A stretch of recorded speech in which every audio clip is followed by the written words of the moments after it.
Unos que ya han rotado, que ya tienen más o menos la visión, que es muy diferente a la de.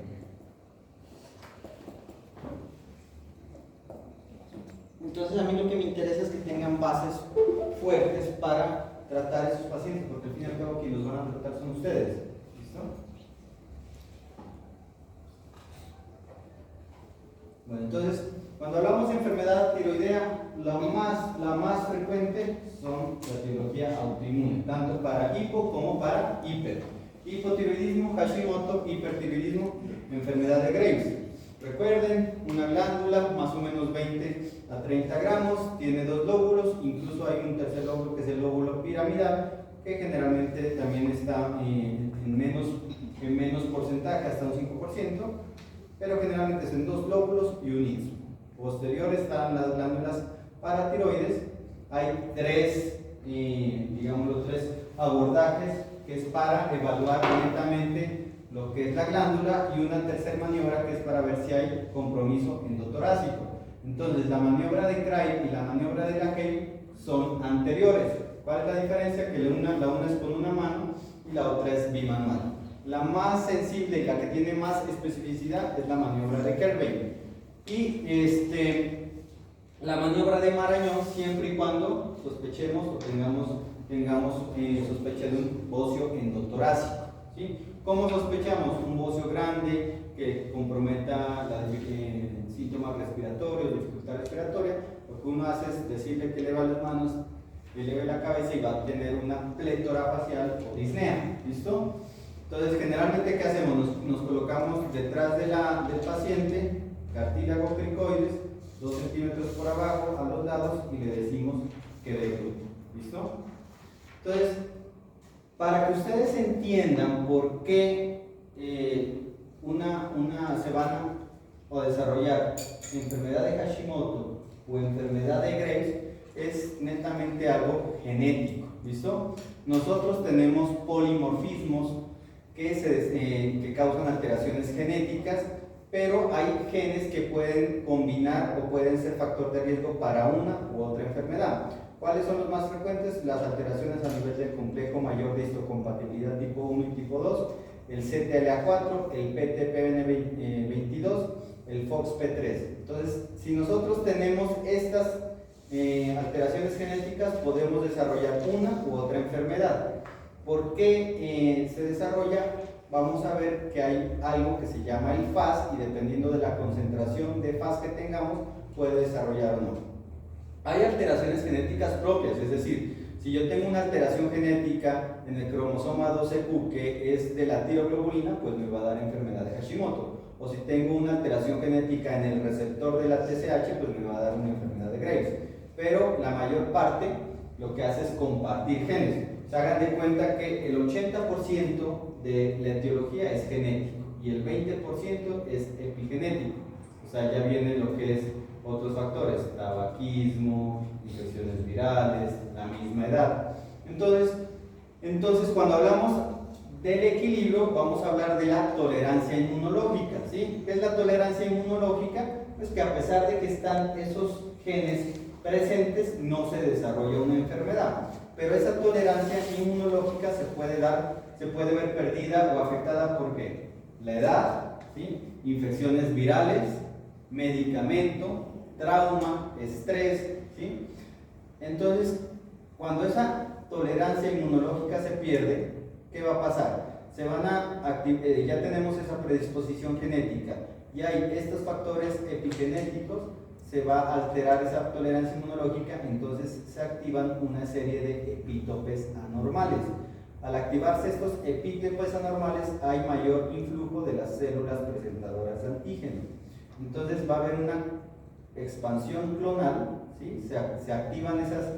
Se amplifica esas células presentadoras de antígeno, y entonces van a activar en mayor cantidad la activación de linfocitos B y linfocitos T.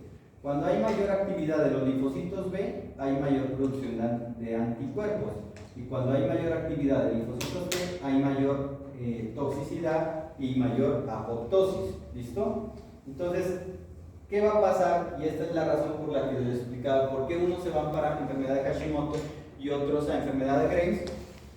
El FAS-L y el FAS hacen parte de una familia del factor de necrosis tumoral. Entonces, si yo tengo mayor cantidad de FAS y FAS-L, si los miran acá, esta concentración de FAS, cuando se activa una respuesta inmunológica activada por el interferón gamma, se van a activar los linfocitos TH1. Y al haber mayor concentración de linfocitos TH1, va a haber mayor apoptosis. Y al haber mayor apoptosis, hay más destrucción de las células tiroideas. Entonces, al haber mayor destrucción de las células tiroideas, no hay quien produzca hormona. Entonces, va a dar hipotiroidismo de Hashimoto. Pero si hay menor concentración del FAS, si miran acá, ¿qué va a pasar? Sí se va a activar, obviamente, va a haber una activación por la interleuquina 4, la interleuquina 10, se activan los linfocitos TH2, pero hay menos apoptosis. Entonces, cuando hay menos apoptosis, fíjense que quedan células tiroideas y lo que pasa es que se activan más anticuerpos, y esos anticuerpos estimulan a esa célula, y la célula lo que hace es producir mayor hormona, y entonces produce una enfermedad de Graves. ¿Listo?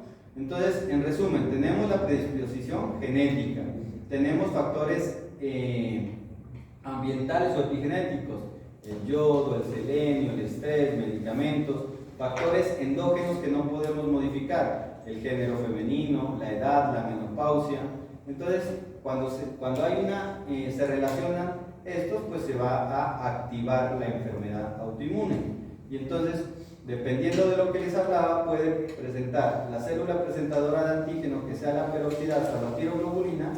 Se activa las células presentadoras de antígeno, activan lo que es los linfocitos TH1, y hay mayor toxicidad y muerte de los tirocitos. Entonces, al haber menos tejido tiroideo, pues no hay quien produzca hormona y da un Hashimoto. En cambio, cuando es la célula presentadora de antígeno se relaciona con el receptor de TSH, fíjense que se activan los linfocitos T, pero más que todo se activan los linfocitos B, y esto va a estimular a los tirocitos, a las células tiroideas, y van a producir más hormonas, y eso te produce una enfermedad de Graves. ¿Listo? Entonces, este caso clínico, 65 años, presenta fatiga, astenia, depresión, mamá con hipotiroidismo primario, ella es hipertensa y tiene antecedentes de cardiopatía isquémica en el 2015, al examen físico un bocio grado 1 y tiene una TSH de 6.2 con valores de referencia de 0.4 a 4.3, con una T4 libre en 1.2 con un valor de referencia. Entonces estamos hablando ahí de qué? De un hipotiroidismo subclínico. Entonces, la realidad es cómo se debe manejar, y para eso pues le vamos a dar una serie de explicaciones. El hipotiroidismo es la causa más común de consulta externa, y de esa la enfermedad más frecuente es la de Hashimoto. O sea, lo más frecuente tanto en endocrinología es enfermedad de Hashimoto. Se puede presentar a cualquier edad, sin embargo es más frecuente en los pacientes de adultos mayores. ¿Por qué? Porque se pierde la tolerancia que estábamos hablando. Se debe tratar. ¿Por qué? Porque puede evitar causas, alteraciones a nivel del embarazo y a nivel cardiovascular. ¿Listo? Entonces, ¿cuáles son los factores de riesgo? La sola edad, mayor de 65 años, el ser mujer, el posparto, porque se puede alterar y dar algo que se llama una tiroiditis posparto. ¿Listo? La historia familiar, generalmente hay alteraciones que se catalogan como síndromes poliglandulares autoinmunes.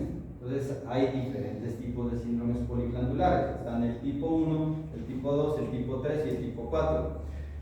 El tipo 2 se asocia a enfermedad tiroidea autoinmune, diabetes mellitus tipo 1 y otras enfermedades, por ejemplo un vitiligo, una falla ovárica precoz o insuficiencia suprarrenal. Entonces, si un paciente tiene diabetes tipo 1 y tiene hipotiroidismo, pues hay que descartar que no sea una síndrome poliglandular autoinmune. Y factores genéticos. El tener un síndrome de Down o el tener un síndrome de Turner, esos pacientes, aunque les llegue por otra causa, pídanles una TSH porque hasta el 30% van a tener enfermedad tiroidea. Entonces, como les mencionaba, las enfermedades autoinmunes, ustedes tengan presente que generalmente se asocian a alteraciones, o sea, la etiología es de una misma alteración inmunológica. Entonces, el vitiligo casi es de la misma línea, o sea, la patología del vitiligo con la patología de la enfermedad tiroidea autoinmune van de la mano. Entonces, si llega un paciente con vitiligo, pídanle una TSH. Y lo mismo, si tiene lupus, artritis reumatoide o cualquier enfermedad autoinmune, pídanle una TSH. ¿Listo? Hay diferentes asociaciones, la Asociación Americana de Tiroides, la Asociación del Colegio Americano de Ginecólogos, la Asociación Americana de Médicos, todos tienen sus razones. ¿Cuál es lo que yo les recomendaría? Paciente a quien se le debe tomar TSH, siempre y cuando esté en embarazo o desee embarazarse, hay que tomar. ¿Sí? Si no tiene esa condición y tiene más de 50 años, hay que tomar. ¿Sí? O sea, que un paciente sea específico, especialmente las mujeres que tengan más de 50 años, por lo menos que tengan una TSH en su vida. ¿Listo? Pero si es una paciente joven que está en embarazo o que quiere embarazarse, pídanle desde el inicio. Entonces, ¿cómo se clasifica el hipotiroidismo? ¿Congénito o adquirido? ¿Sí? El lugar de la alteración, ¿dónde se produce? Si es un primario, es decir, la alteración está en la tiroides, o es un central, que puede ser secundario o terciario. Secundario cuando altera la hipófisis y terciario cuando está afectada el hipotálamo. Y puede ser subclínico o clínico manifiesto. Esto de subclínico, créanme que a futuro ya la idea es cambiar ese término y más bien lo que se habla es de enfermedad tiroidea incipiente. ¿Listo? Entonces, el feedback, pues lo que hace es el hipotálamo libera TRH a la hipófisis para que libere TSH y esto va a la glándula para que libere T3 y T4. Y factores como el estrés, la temperatura, el estado metabólico, pues hace que esto esté cambiando y tenga un feedback positivo o negativo. Entonces, cuando el problema es glandular, que es más del 90-95% de los casos, cuando el problema es glandular, ¿qué va a pasar? La estimulación está presente, o sea, el hipotálamo manda TRH, la hipófisis manda TSH, pero quien no produce las hormonas es la glándula. Entonces, ¿cómo va a estar la TSH? Aumentada, ¿sí? Y la T4 y la T3 van a estar bajas, ¿sí? Entonces el problema es la síntesis y la secreción de hormonas tiroideas. ¿Cuál es la más frecuente? Ya dijimos, Hashimoto. ¿Cuáles son las otras causas de hipotiroidismo primario? Que me quiten la tiroides, una cirugía, que me den radiación, que tenga fármacos como la miodarona o el litio, ¿sí? Déficit de yodo o trastornos inflamatorios como las tiroides. Cuando es una afección central, que es el 5 al 10% de los casos, entonces ¿qué pasa? La glándula está intacta. El problema es que no hay quien le mande información a ella, ¿sí? Entonces puede darse, ¿por qué? Porque hay un tumor, porque hay un trauma craneoencefálico, porque la paciente sangró en el parto y se produjo una isquemia en la hipófisis y da algo que se llama un síndrome de Shiga. ¿O por qué? Porque hay una alteración congénita, es decir, no se formó la hipófisis. Entonces, en este caso,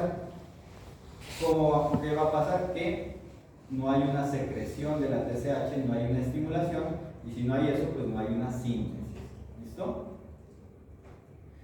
¿De dónde sale el rango del estudio del NANES, que es el estudio de salud y nutrición de Estados Unidos, con 13.344 pacientes? Y ellos se dan cuenta que una mayoría presentan hipotiroidismo clínicos documentados con TSH mayor a 10, pero una población también presenta hipotiroidismo subclínico y de acuerdo a eso hacen este rango. Entonces, cuando a ustedes les llega un paciente con un laboratorio y solo la TSH que no tenga valor de referencia, toman estos de 0.4 hasta 4.2, ¿sí?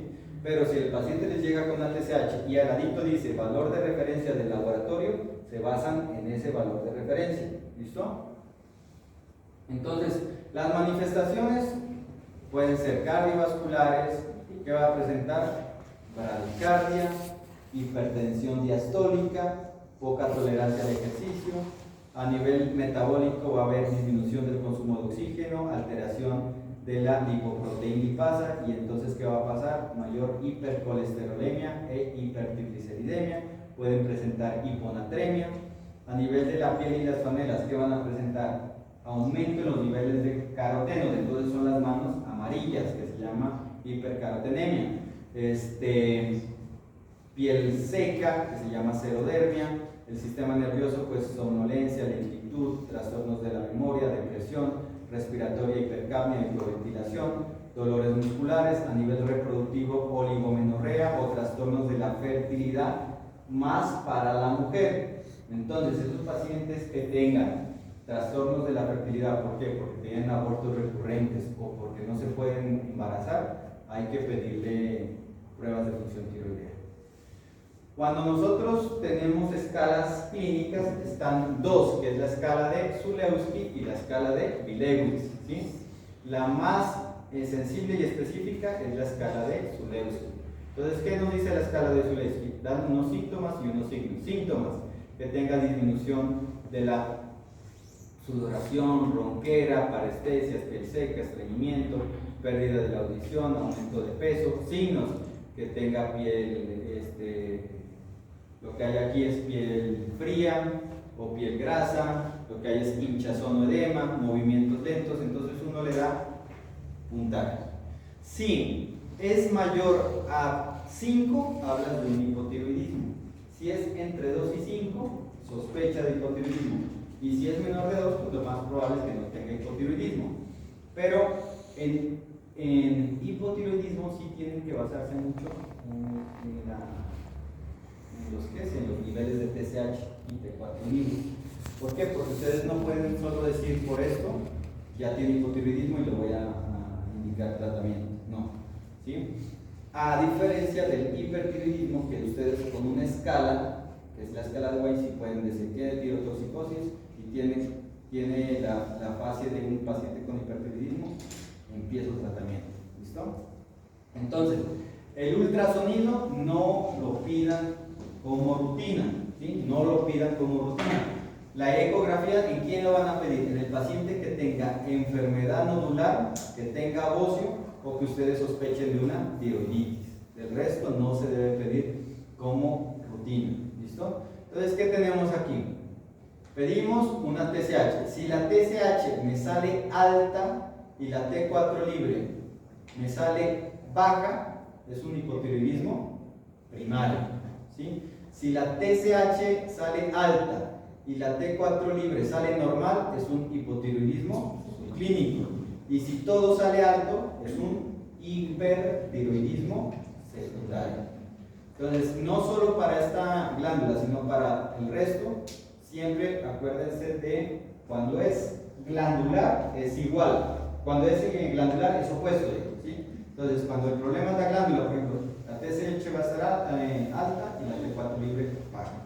Cuando es central, problemas en la hipófisis, si todo está alto es hipertiroidismo, si todo está bajo o anormalmente normal es hipotiroidismo. ¿Listo? Entonces, ¿qué vamos a pedir? ¿Cuál es la causa más frecuente de hipotiroidismo? Autoinmune, Hashimoto. ¿Qué voy a pedir? Anticuerpos. Entonces, si los anticuerpos me salen positivos, pues es una enfermedad de Hashimoto. Si los anticuerpos me salen negativos, puede ser o una tiroiditis transitoria o una tiroiditis postviral. Le tomo a los 4 meses, le vuelvo a tomar. Si sale negativo, pues o las pruebas de TSH y la T4 libre se normalizan, pues a lo mejor fue una tiroiditis transitoria. Y si no, pues hablamos de un hipotiroidismo primario. ¿Listo? Entonces, todas estas se pueden presentar. El hipotiroidismo central va a estar bajo o la TSH anormalmente normal. ¿Sí? ¿Por qué? Porque si la T4 libre está bajo y la T3 libre está baja, fisiológicamente el feedback que tendría que hacer, estimular a la TSH, y la TSH tendría que elevarse, y acá está anormalmente normal. Cuando todo está bajo es un hipotiroidismo central. Cuando la TSH está baja y la T4 libre y la T3 libre está alta, es un hipertiroidismo primario. Cuando la TSH está baja, pero las T4 y T3 libre normal, es un hipertiroidismo subclínico, ¿sí? Y cuando todo está alto, es un hipertiroidismo central, o cuando lo mismo.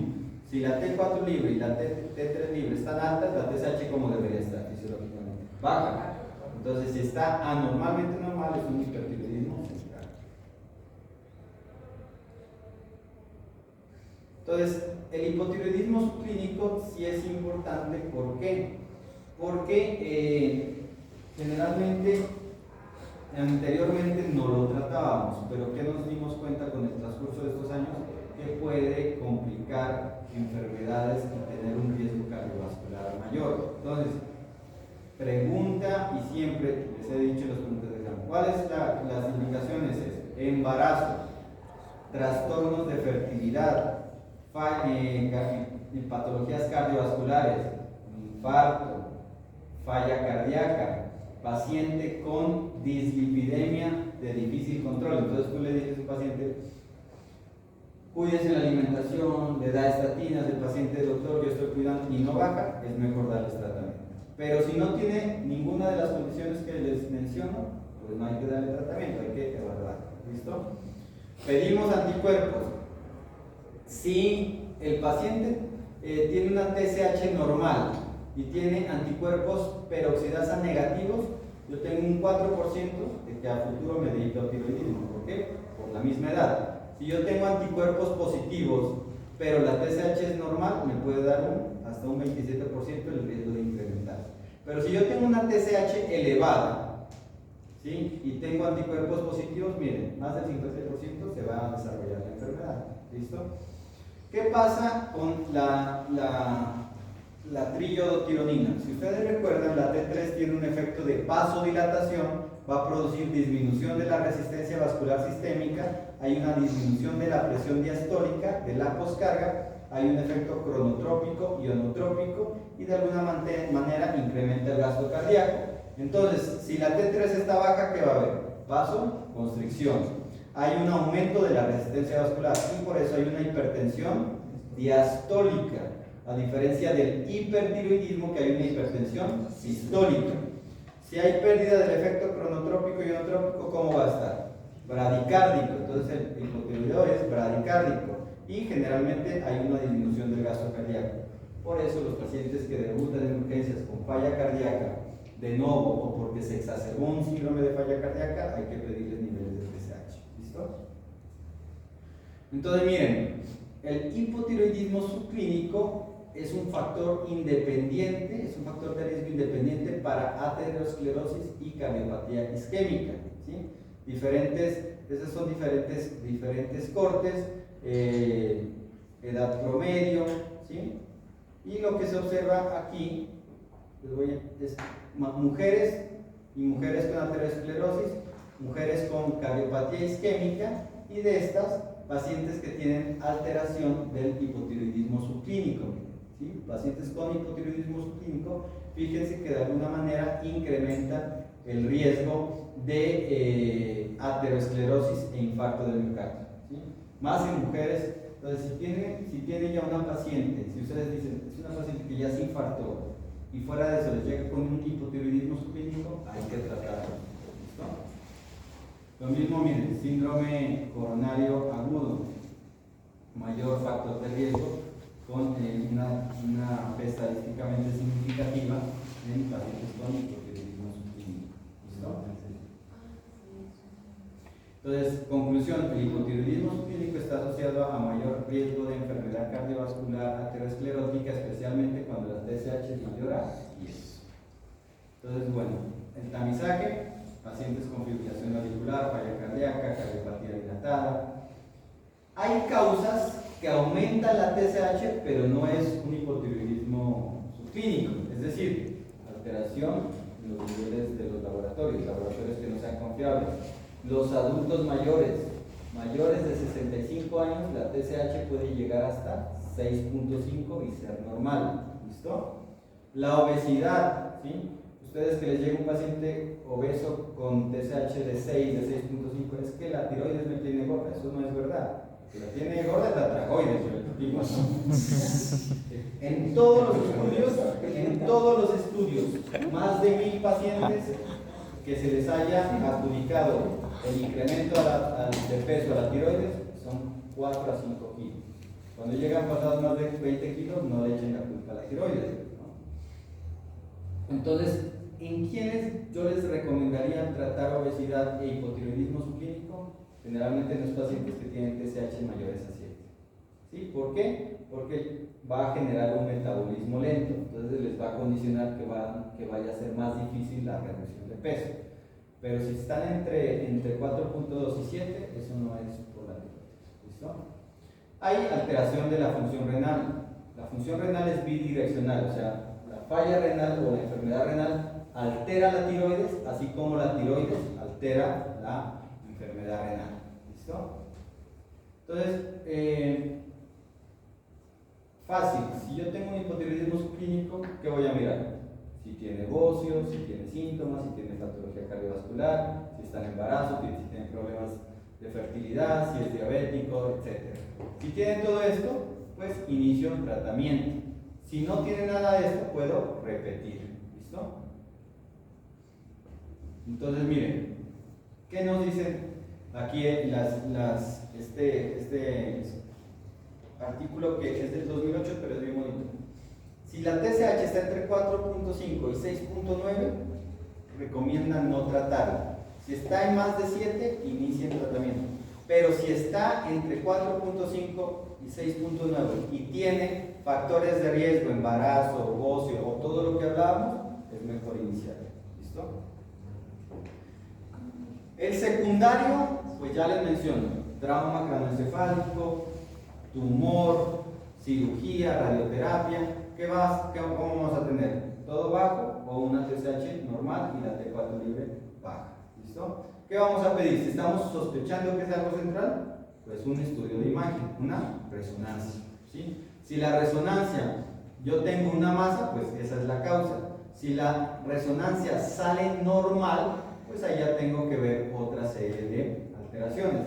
¿Cuáles? Trastornos de la señalización, enfermedades infiltrativas o incluso inflamatorias, un hipopituitarismo, o sea, una hipofisitis, por ejemplo, ¿sí? También les puede dar alteración, ¿vale? Cuando vamos a ver hipófisis, la tomografía no es sencilla. Entonces, cuando ustedes quieran evaluar hipófisis, sí es con resonancia. ¿Listo? Y la idea es que la justificación es que la tomografía, aunque sea de las últimas generaciones, los cortes son muy gruesos. Entonces, la hipófisis se les puede, entre corte y corte, se les puede pasar las lesiones. La resonancia magnética son cortes muy finos. Entonces, la asociación con fertilidad produce disfunción ovárica en las mujeres. En el hombre no se ha observado alteraciones en eso. En el embarazo hay alteraciones también propias del embarazo. ¿Por qué? Porque la hormona gonadotropina coriónica se eleva y esa tiene una homología con la TSH. Entonces, en el embarazo es normal que se aumente la T4 libre y se disminuya la TSH, pero solo hasta las 20 semanas. Si después de las 20 semanas persisten estos cambios, a lo mejor es un hipertiroidismo, ¿listo? Pero si no, se habla de una tirotoxicosis transitoria gestacional. ¿Qué puede producir en el embarazo? En la mamá: preeclampsia, hipertensión, abortos, muerte, hemorragia, anemia. En el feto puede producir mortalidad perinatal, bajo peso al nacer, por lo más frecuente es disminución del coeficiente intelectual. ¿Listo? Por eso es tan importante tratarlos e inclusive captarlos desde el inicio. Si la paciente ya tiene un hipotiroidismo y se embaraza, hay que aumentarles el 30% de la dosis, ¿sí? Si no le han hecho el diagnóstico, pues le calculo, ¿sí? Pero si el paciente viene con el hipotiroidismo y se embaraza, independientemente de la TSH, aumentenle en el 30% de la dosis. ¿Listo? Los rangos o las metas son diferentes. En el primer trimestre es de 0.1 a 2.5, segundo trimestre de 0.2 a 3 y tercer trimestre de 0.3 a 3.5. Si una paciente les llega con 10 semanas de embarazo y una TSH de 4, está dentro de la normalidad del valor de referencia, pero no para el trimestre, ¿sí? Entonces, de inicio tratamiento, ¿sí? Entonces, eso hay que tener presente. Las metas en la embarazada son diferentes. ¿Qué puede alterar la absorción?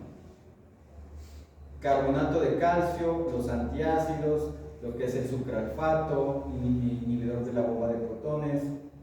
Esto no es que no se pueda dar, ¿sí? Pero sí tienen que recomendarle que entre los medicamentos deban haber por lo menos 2 horas de diferencia. Las comidas igual. El jugo de uva, el café, productos de soya, es preferible que sean después de 2 horas de la toma del medicamento. Y enfermedades que no te permitan absorber. Si yo tengo una enfermedad o un trastorno de mala absorción, porque tengo una enfermedad celíaca, porque tengo un bypass, porque tengo... Esto es importante. Nosotros somos una región que tiene alta incidencia de Helicobacter pylori. Y el Helicobacter pylori evita que la levotiroxina se absorba. ¿Listo?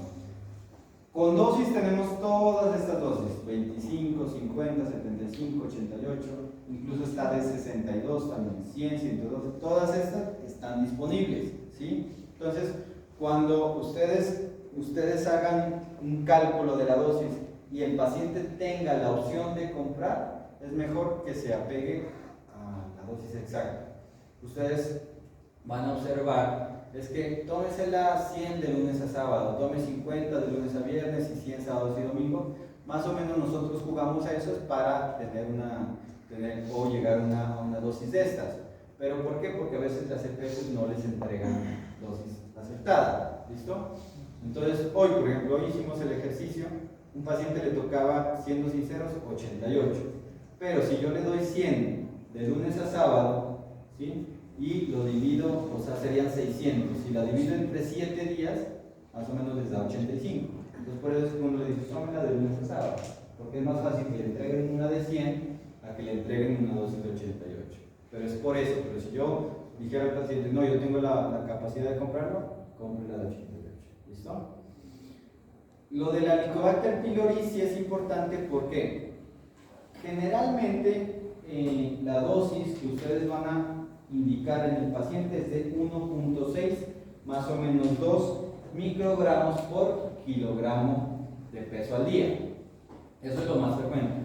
Pero si ustedes van y ya el paciente les va en 2.2 y no se controla, se dan cuenta que la técnica de administración es la adecuada, el paciente les dice que se está tomando el medicamento y aún así no se controla, sospechen de que pueda tener Helicobacter pylori. Entonces, ¿qué le hacemos?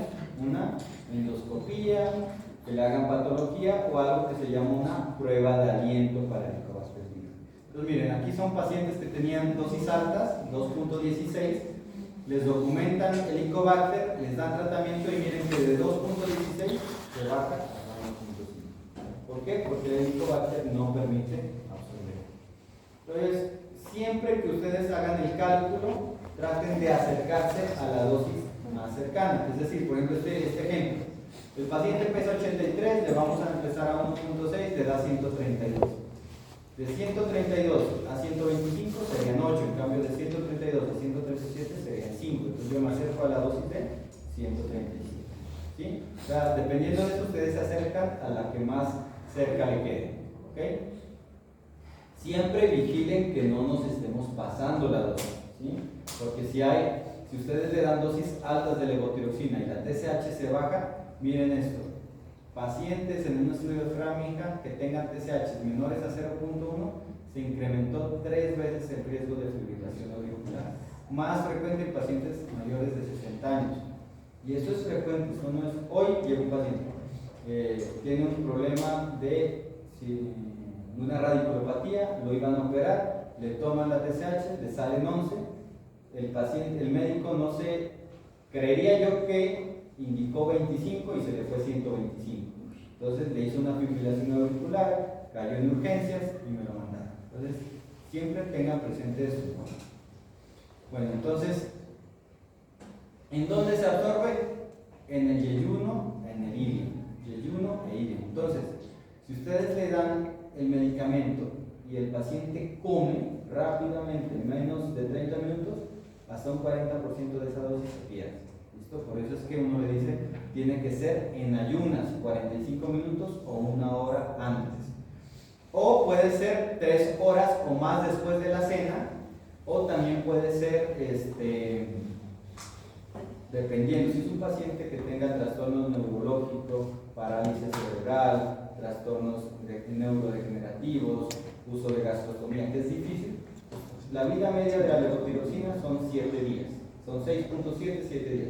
Entonces, si le toca 700, por ejemplo, ustedes le dan 300 un día y los otros 400 otro día, en esos pacientes. ¿Listo? Esta es cómo ustedes vayan a tratar al paciente. Si es un paciente menor de 65 años, sin riesgo cardiovascular, le das la dosis plena. ¿Sí? Si le toca, por ejemplo, le calculan 1.6 y pesa, pongámosle 90 y les da 150, el señor va a tomar 150 todos los días. Pero si es joven y tiene riesgo cardiovascular, porque tiene un marcapasos, porque tiene una arritmia, porque tiene una falla cardíaca, etc., le calculan y esa dosis que le toca, por ejemplo, si le toca 100, no se la dan de una, sino le dicen, mire, va a empezar con 50, a las 2 semanas le va a aumentar a 75, a las otras 2 semanas le va a aumentar a 100. ¿Listo? Pero no le den de una, porque si un paciente tiene una arritmia y ustedes le dan 100 de una y el paciente les puede hacer una arritmia. Si es mayor de 65 años sin riesgo cardiovascular, pasa lo mismo. Si le toca 100, no le den los 100 completos, inicien en 50 y cada mes la aumentan hasta que el paciente llegue a la dosis completa. Y si tiene riesgo cardiovascular, bájense 25 y cada incluso hasta, hay reportes que hasta cada 2 meses vayan a aumentar. ¿Listo? En el hipotiroidismo subclínico, ustedes pueden, si la TSH está entre 7 y 10, de 0.8 a 1.2 microgramos por kilogramo. Si es mayor de 10, como un hipotiroidismo primario, 1.6 más o menos 2. Y acá igual, si es más de 65 años, inicien con dosis bajas, y si tiene riesgo cardiovascular, incluso con 12.5. ¿Listo? Entonces,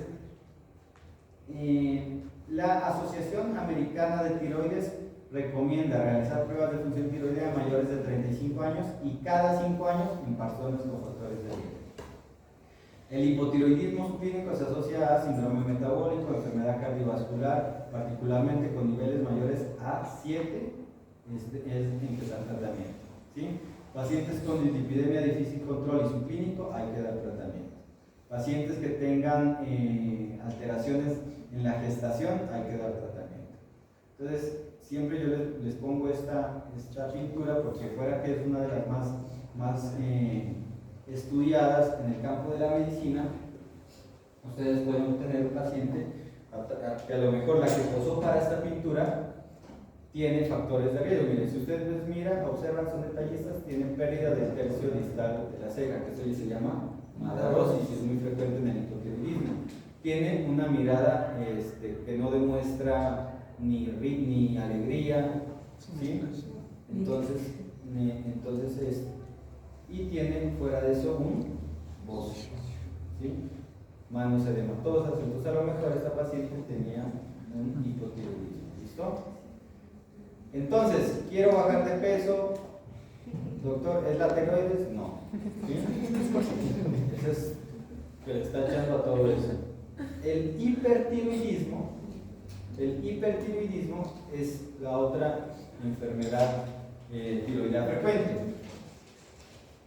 Lo mismo, miren, 65 años, fibrilación auricular, osteoporosis, tiene un electrocardiograma normal, una TSH de 0.2 y una T4 libre de 1.2.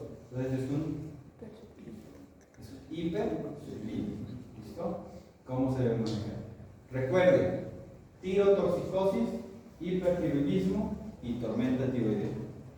Tirotoxicosis solo es la manifestación clínica de tener niveles elevados de hormonas, pero yo puedo tener tirotoxicosis con y sin hipertiroidismo, ¿sí? Si yo me pongo a tomar levotiroxina, pues me va a dar tirotoxicosis, pero no tengo hipertiroidismo.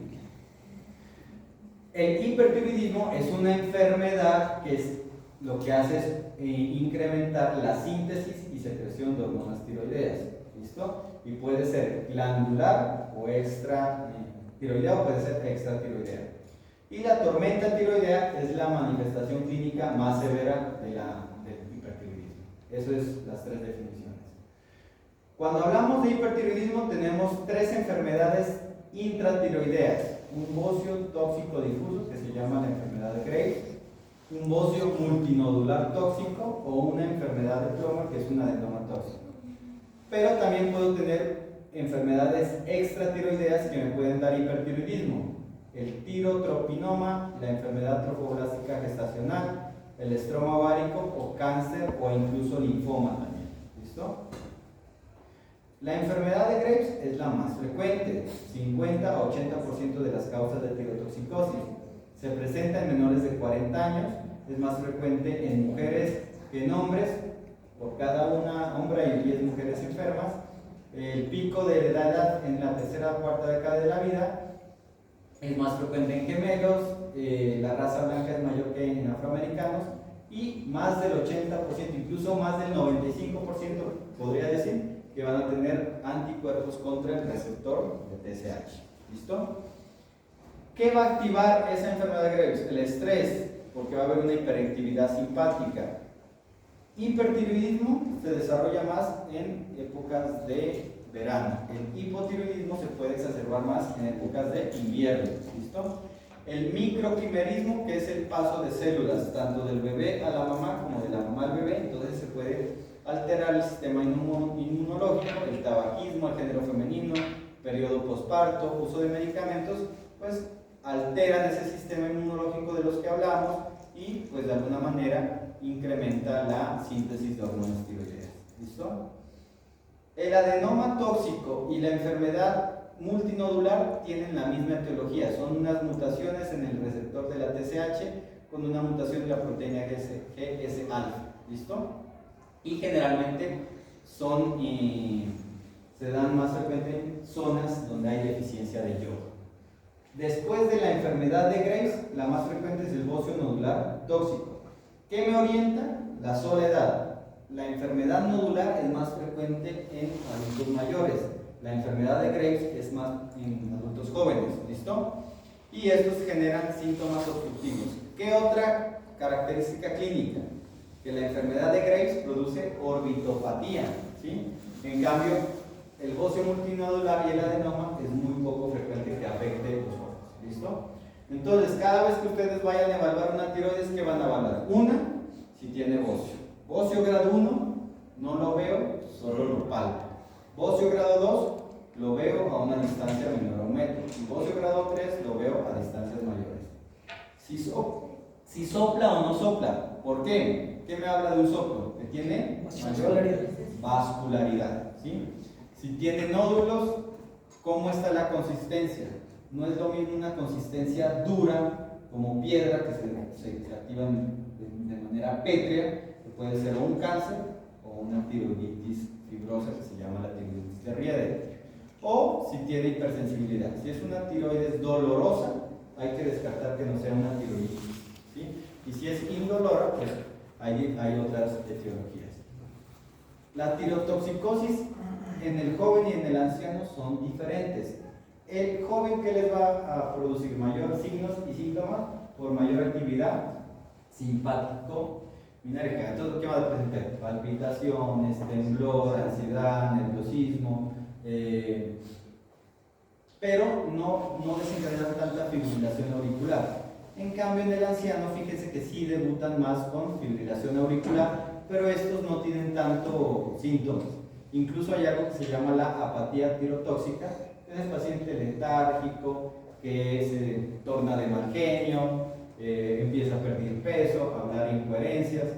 Entonces siempre yo les digo, tanto en medicina interna, que la edad no les quite su juicio médico.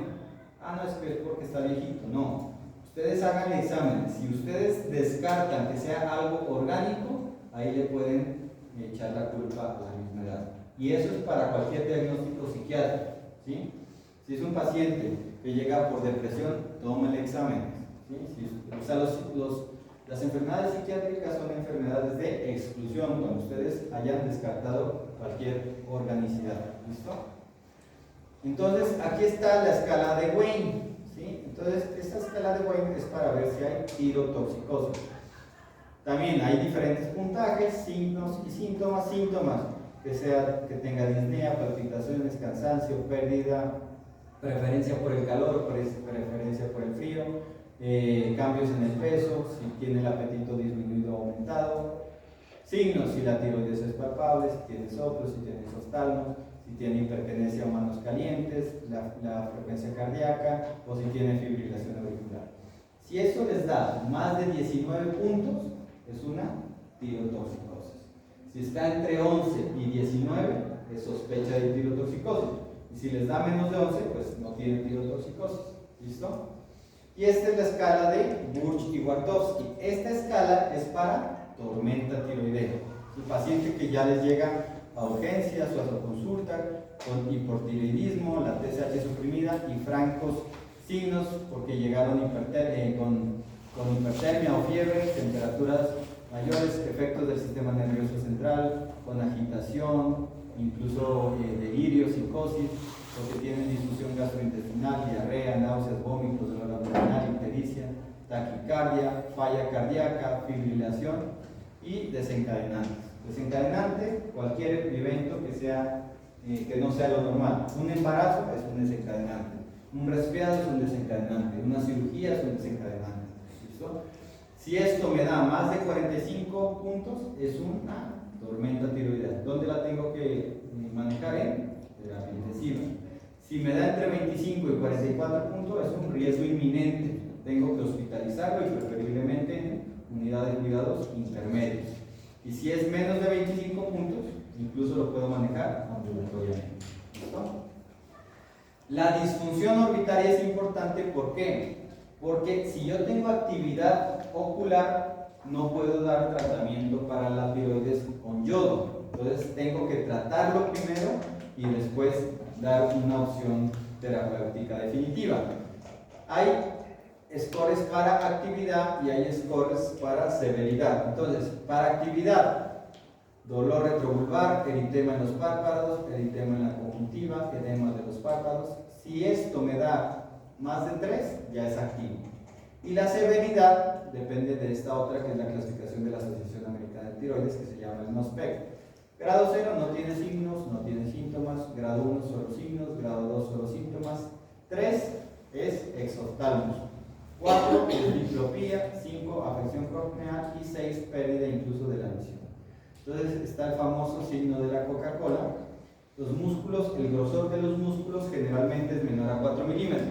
Ustedes observan aquí, estos son los músculos escapulares, y observan que este diámetro es casi de 7. Entonces miren aquí como el cuello, la curva, pues parece o asemeja a una Coca-Cola. Entonces por eso le dicen el signo de la Coca-Cola.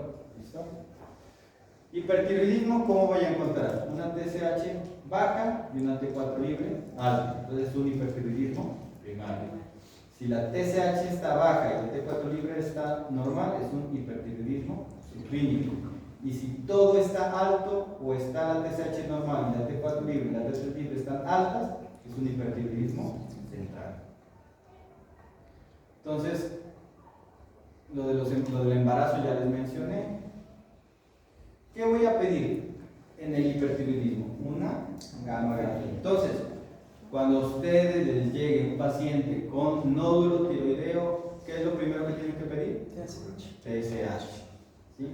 Si la TSH está alta o normal, una ecografía. Si la TSH está suprimida, una gamografía. Y la gamografía les puede dar estas opciones. Miren que está toda la tiroides pintada, entonces es un bocio tóxico difuso. Si solo capta en algunas partes, es un bocio multinodular. Y si solo capta en una sola parte, es un adenoma tóxico. ¿Sí?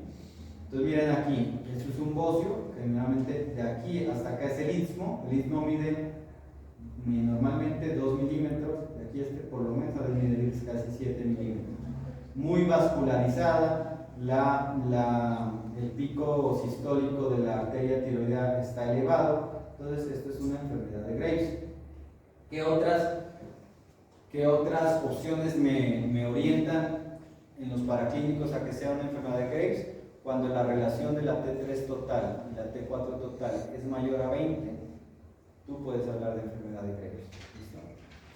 Créanme que aquí incluso vamos a ver si hacemos un estudio. ¿Por qué? Cuando yo hice la residencia en México, las enfermedades de Graves son bocios grandes, ¿sí? En cambio acá a veces ni se palpan y hacen unas enfermedades graves bien sintomáticas y la tiroides no es tan alta. Entonces podría ser que haya algún factor propio de esta región para desencadenar esas enfermedades.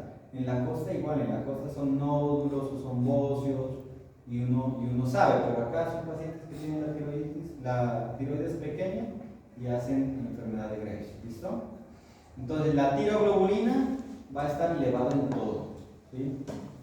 Tiroiditis, bocio multinodular, adenoma, enfermedad de Graves. ¿Para qué me sirve la tiroglobulina? En los casos de que tú sospeches de una tiroiditis, le tomas una gamografía y la gamografía sale normal.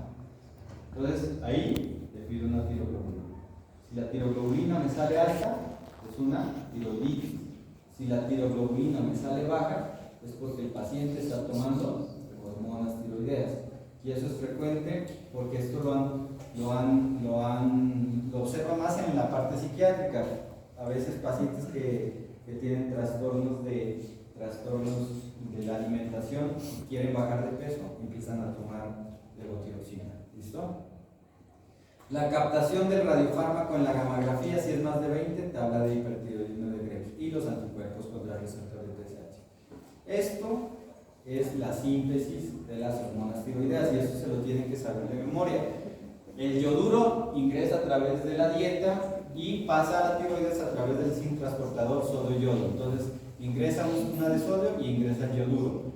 En la célula folicular, en el retículo endoplasmático y en el aparato de Golgi se va a liberar o se va a sintetizar la tiroglobulina. ¿Listo? Después ese yoduro debe ser transportado al coloide a través de la pendrina, ¿sí? Entonces entra una de yoduro y sale una de cloro. Y posteriormente por exocitosis va a entrar la tiroglobulina. Entonces, ¿qué tenemos? Yoduro y tiroglobulina, ¿sí? Pero ese yoduro debe oxidarse a través de la peroxidasa. Entonces, el yoduro se oxida a través de la peroxidasa y ya con la tiroglobulina forma la monoyodotiroxina, la diyodotirosina, y si es una monodiyodotirosina más una diyodotirosina, forman la T3 y son dos moléculas de diyodotirosina, forman la T4. Y eso se forma un complejo. Este complejo, con T1, T2, T3, T4 y la tiroglobulina, por pinocitosis, otra vez sale a la célula tiroidea y aquí por unas proteasas y la desyodasa, se libera. Entonces la tiroglobulina incluso puede ser reserva y la T3 y la T4 ya salen nuevamente a la circulación sistémica. ¿Por qué es importante saber eso? Porque en el tratamiento el fármaco va a tratar de bloquear esa síntesis. Entonces, hay medicamentos o tratamiento que disminuye la síntesis. ¿Qué disminuye la producción de hormonas? Las tionamidas, metimazol, tiamazol, caramisol o el propiltiuracil. Y el yodo, porque también disminuye. Hay pacientes que tienen mucho bocio y lo que hay es que disminuye la glándula, el tamaño del glandular. Pues, obviamente la cirugía pues, me quita el tamaño, pero también el yodo disminuye. ¿Listo? Y el tratamiento con beta bloqueadores solo es sintomático. ¿Listo? Entonces, ¿qué pasa con los medicamentos? La tionamida bloquea la peroxidasa. Entonces, al bloquear la peroxidasa, ya no se puede oxidar el yoduro y ya no se producen las hormonas tiroideas. Entonces, el mecanismo de acción de las tionamidas es ese. ¿Listo? Si yo tengo un paciente con hipertiroidismo, está en embarazo o tiene orbitopatía activa, mis opciones ¿cuáles son? Medicamento y cirugía, no hay más. Si el paciente está en embarazo, puede utilizar medicamento, lo que no puede utilizar es yodo, ¿sí? Pero si el paciente no tiene ni orbitopatía ni está en embarazo, pues yo lo controlo con medicamento y después le puedo dar yodo. Entonces, pregúntales, le he dicho, ¿cuáles son las contraindicaciones del yodo? Embarazo, orbitopatía activa y niños, ¿sí? Menos de 10 años, nada más. No que la falla renal, no que el corazón, eso no tiene nada que ver. ¿Listo? Entonces, al igual que el hipertiroidismo subclínico, pues nosotros tenemos que ver que también puede condicionar riesgo cardiovascular. Entonces, como dijimos, si tenemos una TSH mayor a 7 es mejor dar tratamiento, acá es igual. Si tiene una TSH menor a 0.1 y una T4 libre normal, es mejor dar tratamiento. ¿Sí? Es mejor dar tratamiento porque si no, ese paciente puede hacer una mayor riesgo de arritmia o osteoporosis. ¿Listo? La fibra. Acá es al contrario, que tenga T4 y T3 libre, ¿qué va a pasar? Mayor efecto cronotrópico, entonces va a tener taquicardia, va a incrementar el gasto cardíaco, va a haber incluso mayor vasodilatación y eso va a generar una hipertensión sistólica. ¿Listo? Entonces, tener TSH menores a 0.1, ya dijimos, incrementa la fibrilación y osteoporosis. ¿Listo? Entonces, entre más bajita la TSH tenga, pues tengo mayor riesgo de hipertiroidismo y tengo mayor riesgo de fibrilación auricular. Entonces, aquí no es tan complicado. Si el paciente con la raya azul es que tiene mayor riesgo de fibrilación auricular porque tiene TSH más bajitas, ¿sí? Entonces, mayor riesgo de hipertiroidismo. ¿Listo? Entonces, el riesgo de fibrilación auricular se asocia estrechamente con la actividad tiroidea, especialmente cuando tienen TSH menores a 0.1 o hipertiroidismo. Listo, voy a pasarlo. Lo único es el hipertiroidismo subclínico tiene mayor riesgo de falla cardíaca, ¿sí? Como les mencionaba. Entonces, así como la TSH mayor a 10 tiene mayor riesgo de enfermedad aterosclerótica, acá la TSH menor a 0.1 tiene mayor riesgo de fibrilación y falla cardíaca. ¿Listo? Entonces, estratifico el riesgo, ultrasonido y generalmente gammagrafía de tiroides, y de acuerdo a eso ya me voy al tratamiento. Los beta bloqueadores los debo dar de manera rápida. ¿Por qué? Porque eso me quita los síntomas. Si yo le doy diamazol o metimazol, el efecto lo voy a tener a las 24 o 48 horas. En cambio, el beta bloqueador a las 4 a las 6 horas ya lo puedo determinar. El beta bloqueador más utilizado es el propranolol. ¿Sí? Tiene una vida media de 3 a 6 horas. Generalmente la dosis va de 10 a 40 miligramos de oral cada 6 o 8 horas. Pero cuando utilizo dosis mayores a 120 miligramos, bloqueo la conversión del T4 al T3. Los antitiroideos, las tionamidas, ¿cuál es el mecanismo de acción? Bloquear la peroxidación, pero tiene una acción inmunosupresora, especialmente cuando son dosis mayores a 15 miligramos al día. Entonces, cuando son dosis mayores a 15 miligramos al día, disminuyo la expresión de las células presentadoras de antígeno, disminuyo la activación de los linfocitos T, linfocitos B, y de alguna manera, pues, por este mecanismo inmunosupresor es que tiene hasta un 30% de curación. Por eso los pacientes con hipertiroidismo se les puede dar tratamiento con antitiroideos hasta las 16 o hasta los 18 meses, ¿sí? Después de ese tiempo, seguirle dando, pues ya no es algo objetivo, y lo que tendríamos que darle es yodo o cirugía. Pero generalmente en la enfermedad de Graves, ¿sí? En la enfermedad tiroidea, óseo multinodular y adenoma tóxico, ¿funciona esto? No, porque no tiene una etiología autoinmune, ¿sí? Esto es para enfermedad de Graves. En pacientes con enfermedad nodular es mejor controlarles, sí, porque la tionamida disminuye la síntesis, pero de ahí es mejor darles yodo o mandarlos a operar.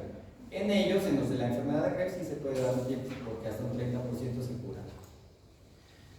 Indicaciones de las tionamidas: cualquier hipertiroidismo. ¿Sí? Cualquier hipertiroidismo uno debe darle tratamiento. ¿Por qué? Porque es el primer tratamiento para lograr controlar. Y después de controlado, ahí sí ya defino, o le doy yodo o lo mando a operar. En el embarazo, el primer trimestre, propiltiuracilo, y en el segundo trimestre, metimazol o tiamazol. ¿Por qué en el primer trimestre? Porque el tiamazol puede producir algo que se llama el síndrome de Potter o alatrasia de Schwann o alatrasia cutis, una fascia aplanada. Y el propiltiuracilo, ¿por qué solo el primer trimestre? Porque a partir del segundo trimestre se ha visto que es más hepatotóxico. ¿Listo? El tiamazol, una vida de media de 6 horas, la dosis va de 20 a 30 miligramos día, incluso en la tormenta tiroidea se puede dar hasta 60 o 80 miligramos al día. ¿Listo? Entonces le doy tratamiento. Si la TSH está normal o ya se empieza a elevar, empiezo a disminuir la dosis. Pero si el paciente sigue con TSH suprimida, yo no le puedo quitar el medicamento o no le puedo reducir. ¿Listo? Y el tratamiento hasta 18 meses. Hay una remisión del 30% por el efecto inmunológico que les dije, pero si yo le suspendo el tratamiento, fíjese que hasta un 50% puede recaer en los próximos 5 años. ¿Listo? Hay reacciones adversas. Las más frecuentes son las leves: urticaria, artralgias, náuseas. ¿Qué hago? Le puedo dar un antihistamínico, o si persiste, le cambio. Si está con metimazol, le paso al propiltiuracilo, y si está con propiltiuracilo, le cambio a metimazol. La más grave se llama agranulocitosis. Afortunadamente no es muy frecuente, 0.1 a 0.3%. ¿Cuál es la importancia? Que si ustedes inician este tratamiento, deben advertirle a sus pacientes: miren, si usted le duele la garganta, si le llega a dar fiebre, si le llega a dar diarrea o síntomas urinarios, acuda a urgencias para que le hagan un hemograma. Si el hemograma está normal, pues puede ser otro proceso infeccioso, pero si el hemograma le sale con leucos menores a 1500 o neutrófilos menor a 200, es una granulocitosis. ¿Qué se debe hacer? Suspender el tratamiento, dar factor estimulante de colonias, sea filgastrin o pegfilgrastim, y generalmente se resuelve en un transcurso de 10 a 14 días.